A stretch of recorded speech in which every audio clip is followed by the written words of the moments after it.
A prominent Uyghur comedian has gone missing in China's Xinjiang province. Adil Mijit hasn't been seen for 2 months, and his family fear that he's been sent to a Chinese re-education camp. Last August, a UN committee alleged that around 1 million Muslim Uyghurs and some other minorities are being detained in camps in the province. China insists that people in Xinjiang receive what it calls vocational training to combat the growth of extremism. Xinjiang is home to 12 million Muslims. Well, let's speak to Arslan Hidayet, Adil Mijit's son-in-law, who currently lives in Turkey. Welcome to you. Thanks very much for joining us here on BBC World News. Tell us more about your father-in-law, what it is that he does and why you think that he might be considered a threat by the Chinese authorities. Thank you very much for having me and giving me the opportunity to tell my father-in-law's story. As you mentioned, my father-in-law he's a comedian within the Uyghur region. He makes his people laugh. He works at the Xinjiang theatre company.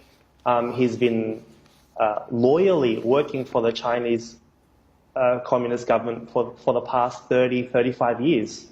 The only thing that we can think of that, I guess you mentioned a threat, would be his Uyghur Muslim identity. That's the only thing. And you haven't heard from him for some time now. Was this something that he was concerned about? Did he consider himself that he might be possibly something could happen to him? Yes. Back in mid-2017, he came to Istanbul and stayed with us for about 2 weeks. And during that time, he mentioned that he too might be taken in these internment camps. And we told him to stay and not to go back. But he said, I've got to be there for my Uyghur people. I've got to cheer them up, because the people around him, his colleagues, other scholars, other artists, other culture figureheads were going in, were also disappearing. He also expected it, but instead of living in the free world, he said no matter what, he wanted to be with his people.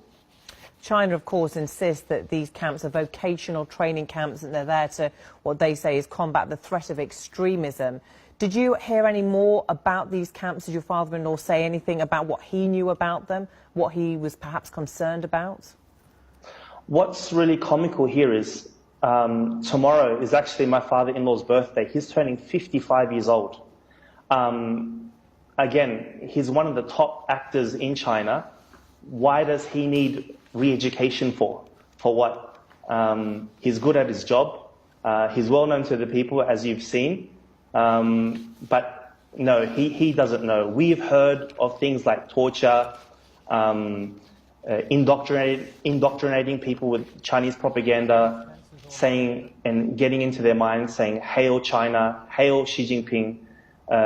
Xi Jinping now sees himself like a god/demigod, and they're pretty much worshipping him to an extent in the camps. This is what we've heard from certain people that have left, that were lucky to leave based on their, if they have dual citizenship with another country. So you haven't heard from your father-in-law for 2 months, as you say, it's his birthday tomorrow.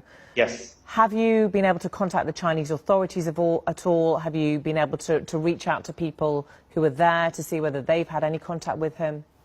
So we've contacted his workplace, and they haven't given us any answers. They've just told us to contact people higher up. We've tried the Chinese consulate here in Istanbul. They haven't given us any answers. And we've heard of people leaving these concentration camps dead. And if they are lucky, their bodies are given back to their families to be given a funeral. And the unlucky ones, the bodies are either cremated for the evidence to be put away. Is that your fear now? Do you fear that he may be dead? Well, he does have a heart condition.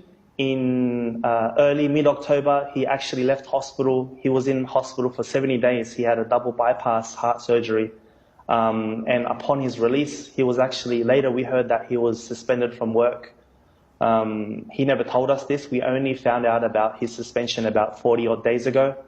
I forget the date now, on December 13, we actually took the news to Radio Free Asia in Washington. And this is when this whole media campaign kind of started. Yes. Okay, Arslan Hidayet, thank you very much for telling us more about your father-in-law, Adil Mijit, and of course I'm sure you'll contact us if you do hear anything about his whereabouts. Thank you. Thank you again. Bye.